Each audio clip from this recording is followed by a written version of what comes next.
Today we're going to be talking about the generation trap that we hear so frequently. And Elizabeth and I have sort of a hot take on that topic. Do you want to Yes. share what it is? Well, let me just say this. If you and I had $1 for every time we heard someone say, we need to figure out how to get these younger workers, these kids these days to work because no one wants to work, or let's flip it around.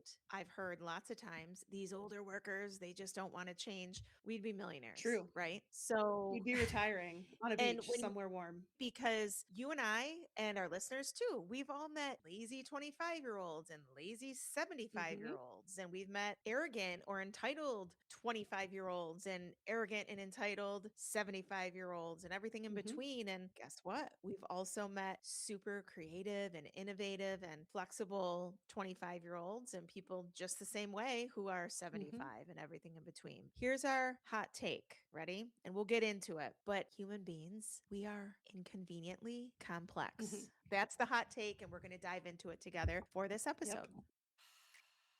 Most NDAs keep people quiet. Ours does the opposite. Around here, NDA means no dicks allowed. Not men, the behaviors that keep women small This is the podcast for women who are done shrinking. and ready to rise. I'm Amanda Kachurka. And I'm Elizabeth Sapola. Welcome to NDA.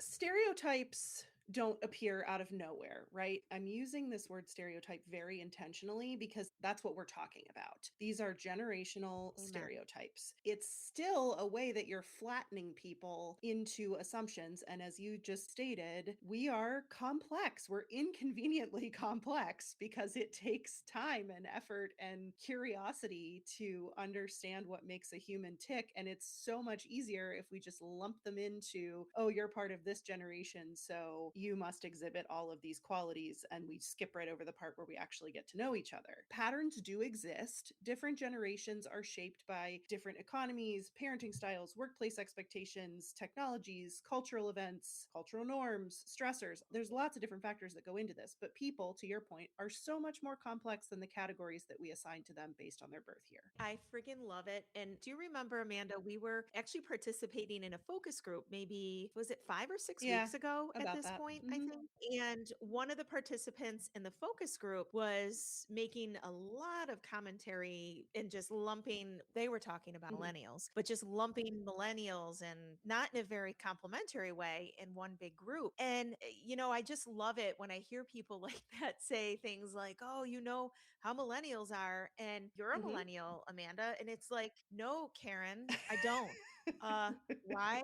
Because there are 72 million of them, and turns out they're all a little different. So, and we've shared, I'm Gen X. So I'm older than you, but in so many ways, aren't you the one constantly corralling me and keeping me Yes. focused? Right. Guilty.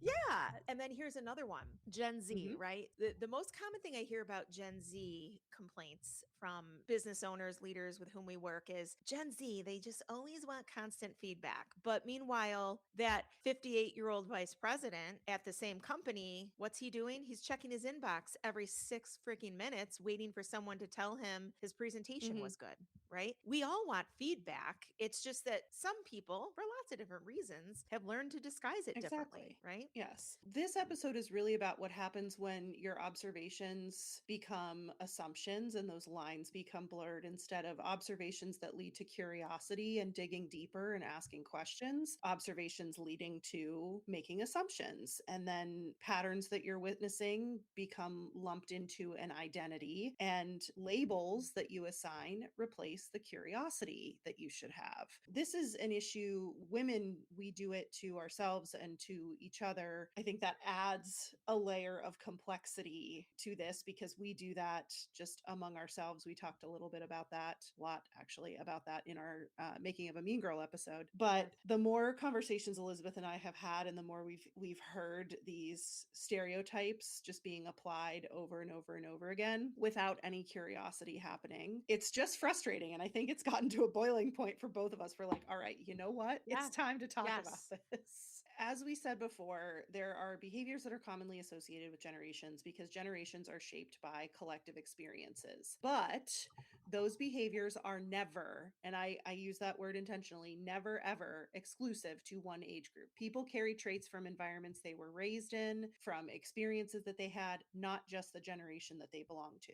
To Elizabeth's point, we've seen members of one generation exhibit stereotypical qualities of another generation many times. If you actually pause and reflect on it, I bet you have too. You just never taken the time to stop and get curious about it. We know what this behavior sounds like. It's dismissive jokes or statements, it's immediate assumptions about competence or character. It's using your age or your generation as a shorthand for this is your personality.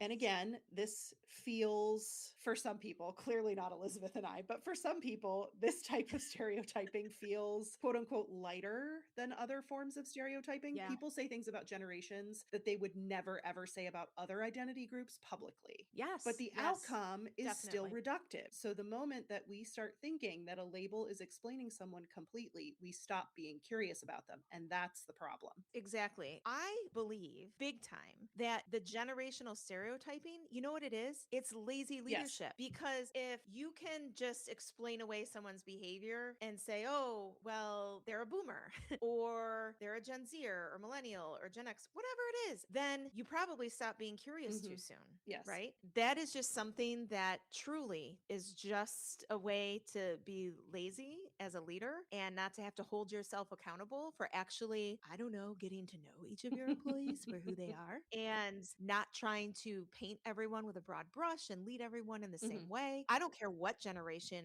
you are in. Every human being appreciates being seen for who they are, Absolutely. right? No question. Why do people do this, right? We touched on it a couple of times, but I think to put it a little bit more blatantly, people lean into stereotypes because why? There's a few reasons. One, your brain likes to take the shortcut if you give it the opportunity. So if you're not having to do the extra brain work and you can just group somebody in based on the tendencies that you know or have witnessed from other members of that generation, your brain is viewing that as a shortcut. So, okay, there's one reason. Another reason, Mhm. stereotypes create social bonding. I feel like I haven't seen as much of it recently, but for a long time, there was this like very heated rivalry between boomers and millennials. Yes. But that shared contempt creates social bonding, right? It gives you something to Yeah. commiserate and bond over, as sad as that is, but it's true. Yeah, and one other thing you saying that just made me think of the fact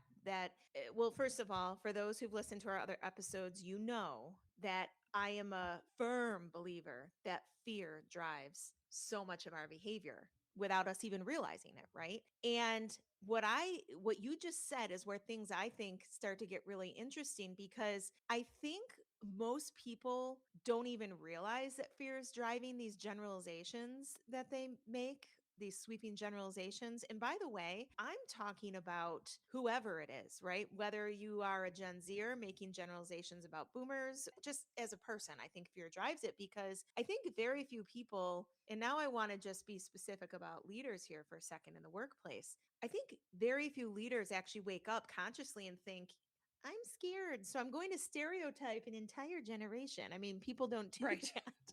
So instead, how does the fear show up? Well, it shows up as certainty, right? So they might say something that sounds like they're all like that, or you know how millennials are, or boomers hate change, or Gen Z just doesn't want to work. Did you notice I didn't say anything about Gen Xers in that? But yeah, it's almost like statements like that then create the illusion for that leader who's saying things like that, that they understand what the problem is. But guess what? In reality, probably what's happening is they're avoiding a more uncomfortable question, which is, I don't know how to lead someone who's different than Hmm. me. This kind of subset of the larger issue specifically gets into something that I know you and I have presented about in the past, which is so you have this dynamic of the generational stereotypes, but then that gets layered in with the shift in the quote unquote social contract between employers Mhm. and employees. So there's multiple layers here of complexity and what we mean when we say social contract between employers and employees. So historically, if you go back to like the 30s and 40s, the contract Mhm. between employer and employee is the employee gives, long-term loyalty. Hard work, following organizational rules and policies, and the employer gives them in return job security, stable pay, predictable career progression, pensions, retirement support. Meaning, the basic Right. understanding is if I dedicate my career to this company, the company will take care of me. So then Mhm. we moved forward, and around the like 80s, 90s, we saw a shift where employees began realizing loyalty doesn't necessarily guarantee me security. Employers increasingly expected adaptability, higher productivity, so the old promise of lifetime employment largely disappeared. Fast forward Mm. to today, there is, especially from the employee's perspective, a much more balanced desire as long as this relationship is creating value for both of us, we'll continue it. So the Right. employees are looking for competitive compensation, growth opportunities, meaningful work, flexibility, support of their work life Right.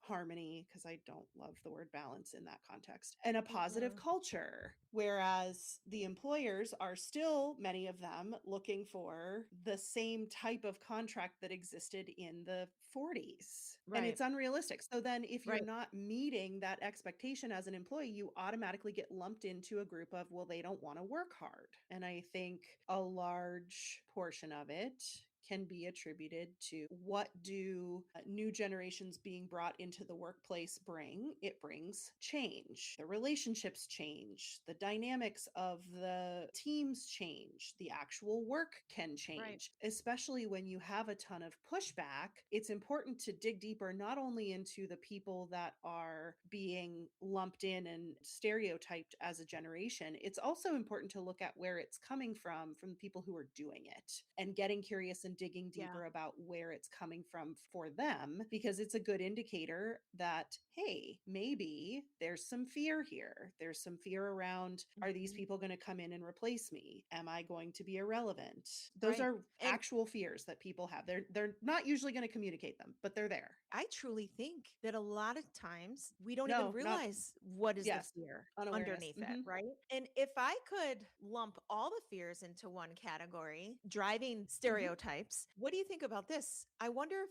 we could just say it's scary because it's the fear of losing Hmm. control. When we say a certain generation doesn't want to do fill in the blank, or, we don't like the way they behave, what we're often saying, especially as leaders, is what the hell? The things that used to motivate employees, they're not working anymore. And guess what? That's scary because now the leader has to Hmm. evolve. And from what I've seen in the coaching work I've done over all these years, those generational labels, that can almost be a way to resist and try to avoid that Hmm. reality.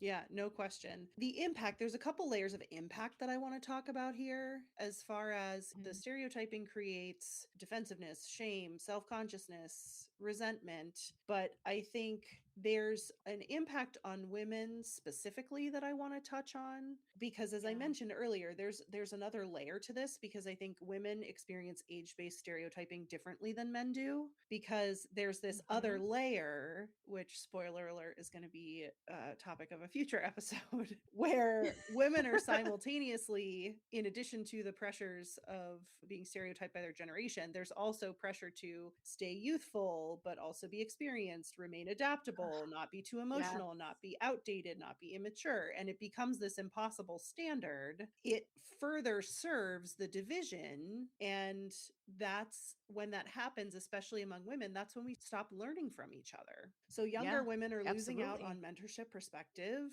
institutional wisdom. Older women are losing out on fresh perspective, adaptability, and reciprocal growth. There's a loss on both sides, and it's so sad. There are some, as you know, we always like to share some practical tips for navigating this a little bit differently and better. Some questions you can start to ask yourself when you either experience others or even yourself slipping into using those generational stereotypes. Ask yourself first, am I reacting to the individual or am I reacting to a category? Hmm. Did I make assumptions Hmm. before gathering any context? Am I treating observed behavior as an identity? Hmm. Saying, okay, I saw this one characteristic Amanda didn't get that project completed on time, so that means she's lazy and she doesn't work Right. hard. Right. Have I confused explanation with judgment? And I think your point earlier, Elizabeth, about staying curious longer is a good Yes. one because this takes time. This is not ask a couple of questions and automatically get to an answer. This takes time and effort and intention, one of our favorite words, to dig deeper. I'd love to challenge our listeners to try the next time they're in a situation, whether it be at work or social, whatever, Mhm. and someone makes a comment that is obviously overtly biased based on, well, today we're talking about generational stereotyping and Mhm. biases. But instead of assuming intent, a really good question that you could ask, ooh, Let's I hear love it. this. What makes you say that? Mm. Because nothing causes someone to backpedal faster than actually being asked to explain their stereotype out Mhm. loud, Truly. Or you could just even say, "Oh, do tell more. I'd love to hear more about what you've Mhm. noticed." That's a good It thing to do. is. That challenging of the dismissive comments or the stereotyping comments casually, but directly. I mean, we're not asking you to like jump down Mhm. somebody's throat, but we have to at No, some no, no. point stop reinforcing these Mhm. comments and stop using it Yeah, as social currency. Stop using it as a way to bond with other members of your generation. There's right. plenty of other ways to bond, I promise. This does Yeah, not have to be one of definitely there them. are. Creating more cross-generational collaboration intentionally. We talked about that on the Making of a Mean Girl episode too, where a lot of Yes, times, especially younger folks or even folks who are close to retirement age, get left out of things. So then you've got a lot of rooms where there are conversations happening only between people who are in their, say, late 30s to late right. 40s. I think Sure, yeah. is probably accurate. How many times have we heard from employers over the years, "Oh, we have all these retirements coming up and there's so much institutional knowledge that's gonna walk the door with the." Yes. Dude, you had it in your power to fix this. Oh my gosh. Avoidance is a very real thing. And again, that's lazy You don't leadership. get to complain That is about this lazy now. leadership. You've had No. plenty of Yeah, opportunities exactly. to create, see, now I'm fired up, to bring people together cross-generationally, and now you're making it someone else's problem? It's ridiculous. It's so preventable, so avoidable. One thing that I think is really this has served me well in my life is I would love to challenge every single listener to find one woman who is either 15 years ahead of you or 15 years behind Mhm. you. Because one of the things that destroys stereotypes the quickest is actually getting to know Yes. someone. Get to know a woman from a different Mhm. generation because then those labels they start falling Yep. apart, right? Some of my closest friends is a whole generation older than Mhm. me. And one of Amanda's favorite people is a whole generation older than her, right, Yes. Amanda? Very true. That would Yes. be me. But for real, because what do I rely on you for in a lot of ways, Amanda? You explain different things about Yeah. technology, right? But then what can I help you with? I can Oh, so many explain things. things Yeah, about so life. many things. I think the point is that wisdom is not age exclusive. Emotional intelligence No. is not age exclusive. Adaptability isn't either. It's recognizing that every individual person, regardless of how old they are, regardless of what generation they belong to, has something to contribute, has something that you can learn from. And it's all about taking the time to stop and get curious instead of judgmental Mhm. about learning more, digging deeper, understanding what truly makes that person tick. It's like one of my favorite scenes from Ted Lasso in the episode where he's playing darts and he says that. So he saw this quote about being curious, not judgmental, because when you take the Yeah. time to dig deeper, you learn so much more and it's so much more useful to you and to the other person to be able to truly learn more about each other. So it's so important Right. to dig deep. And I just want to point out too that every generation thinks that this next generation has it all wrong. And personally, when I think of a lot of the things that I'm hearing now from the current generation that is gearing up to retire about the younger generations coming behind them, it's like a real rich comment to grumble about the younger generation because guess what? You know what you guys did? You willingly paid for tubfuls of Beanie Babies, right? That are rotting in your attic. And so I think we need to remember that. Remember the Beanie Babies. Yes. Seriously, man. I love so much that you just brought that into this conversation. Makes me happy. Anyway, I think it might be time for Shrink This. Let's Let's talk do about it. some shrinking behavior. Do you want to go first? Yeah, I will. One area that I have really noticed myself shrinking around big time. I've been shrinking around social media, Mm, not just second guessing my own voice, but also not really feeling comfortable in my skin right mhm, now, not super eager to post pictures of myself right now. If I'm honest with myself, it's almost like I'm frozen here because it's like I believe that I need to become someone mhm, else in order to be accepted or be relevant on social media. I think for me, from the feedback I've gotten my whole career, one of the things people either love the most about me or don't love about me, because people either love me or really don't like me. That's just been across to bear my whole life. There's no in between. But one of the things about me is how authentic I mhm, am. I feel like I'm fine being authentic in person, but for social media, I'm terrified. So then I just have been avoiding it and not posting anything. But I need to trust that authenticity, that part of me that's always been there, that has a much longer shelf mhm. life than how I look or if I say things a certain kind of Yeah. way. That's an Something example. that's always helpful for me when it comes to social media is to remember that there are far more people out there who are only posting themselves on their best days. Um, So to compare ourselves to that, and not to mention like the advent of heavily AI generated content, images, all of yeah, that, how much of what you see out there is actually real. So I think there's a lot of I know. value in bringing that reality lens, especially now. And Right. I think it's also important to give yourself some grace because you were never a huge social media user prior to all of this. So to expect yourself to like No. suddenly flip a switch and be this super active content creator, it's just not realistic. And there's a double shrink here, a double shrink. This is like a ice cold plunge Mhm. shrink. So you created this lovely post on your personal page. You were like, "Hey, I'm really proud of us. We reached this many Yeah. downloads and it's a huge accomplishment for us for our podcast. I'm so proud of us." I couldn't even bring myself to comment on it. I'm like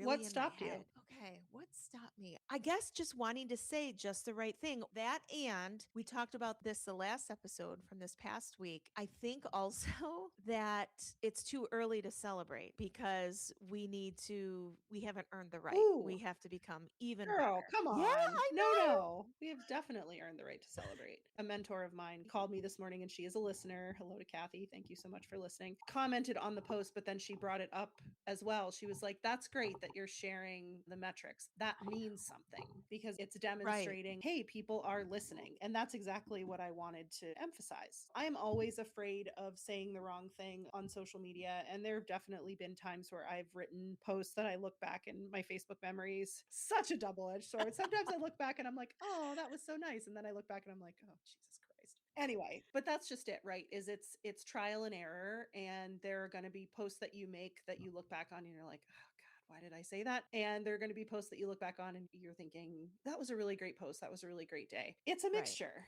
It's a learning process. I think it boils down to that thing that you and I have in common, which is striving for perfection. And it's Right. coming to a point of acceptance of it's never going to be perfect. Yes. So, can we Never. just agree that maybe whatever I come up with is better than nothing? Yeah. Thank you for sharing your shrinking behavior. Mhm. My shrinking behavior is actually something that I have witnessed in my very close friend group recently. So I have a group of friends. We grew up together. Some of us have known each other since we were like 6, 7 years old, even earlier. And we have a constant group chat. And there was a text that came through from one of our friends recently apologizing for going MIA for a little while, meaning she hadn't Mhm. been participating in the group chat. And she is incredibly accomplished in her career. She has children. They're in the process of moving. And I felt bad that she felt like she had to apologize for going MIA. Yeah. She said, I just Right. needed to unplug. I've been really overwhelmed. And I texted her back and I was like, you never, ever, ever have to apologize for stepping back and unplugging when you need it. Yeah. I do it myself.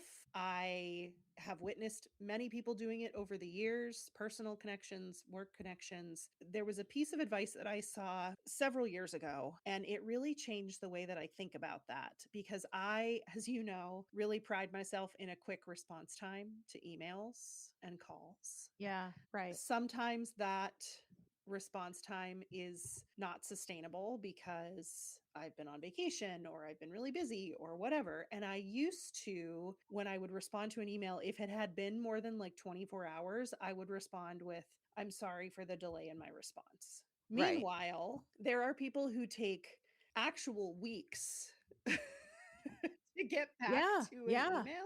And so right. I saw this and it said, instead of, I'm sorry for the delay, try, thank you for your patience. Oh, I like that. So you're not immediately shrinking Right. So you're yourself. not apologizing for something that you did or didn't do. And so listen, I'm not going to sit here and say that I don't do that anymore because I definitely do. There are still times where I catch myself apologizing for something that I don't have to apologize for. But Yeah, saying thank you for your patience or hey, thanks for understanding. I've been on vacation or I've just been really busy and overwhelmed. I think it goes back to what we said in previous episodes about being authentic about your feelings and kind of where you are. Modeling that yeah. vulnerability creates space where other people feel comfortable to do the same. Definitely. Don't be hard on yourself about how you show up in these group Nope. texts because the whole beauty of these awesome friendships with this group of women is that it's a joy of getting to hang with people and communicate with people and meet them where they are who are not exactly Mhm. like you. And I mean a group text is really it's where all of our dysfunction somehow balances Mhm. out, Yeah, right? truly. I mean, it is. I'm that friend that'll show up at the very end, like 50 messages later when all the plans have been made. And then I'll be like, oh, wait, what's going on? Yeah. You know, but That's okay. it, This group, we've been friends for 30 plus years. So, like we've yeah, seen each other through multiple seasons of life, through really high highs and really low lows, and we've seen the best and the right. worst of each other. And Love it. it's one of those things where like we're never ever going to judge you. We're going to ask, "Are you okay? Do you need to talk? Let's send you Right. dinner for a night this week so you don't have to think about cooking." We want to support you. Sure. So if you're struggling, we would actually rather you share that with us because we want to be there for you. We want to support you. We want to make sure you have what Right. you need Exactly. to carry on with your life. Exactly. Yep. So that's mine. Thank you, thank you, thank you to the members of the Rise. We're so, so grateful. This is our 10th episode, which is so exciting. We are truly amazed and humbled by the response that we've gotten. And so, as we always say, if you would like to submit shrinking behavior to be shared on a future episode, send us a DM on Instagram. We are at NDA_pod. We're looking for any behaviors that you exhibit or that you've witnessed in others. It could be in the form of, is this shrinking behavior? Or it could be, here's my shrinking behavior and here's what I've learned about it. Because the purpose, as we always say, is to share and learn together and grow together. So thank you again for listening. Make sure you subscribe on Spotify, Apple Podcasts, Amazon Music, wherever you get your podcasts so you never miss a future episode. And as a reminder, anytime you are able to replace assumptions with curiosity, you're allowing people to become human again. Absolutely. Love that.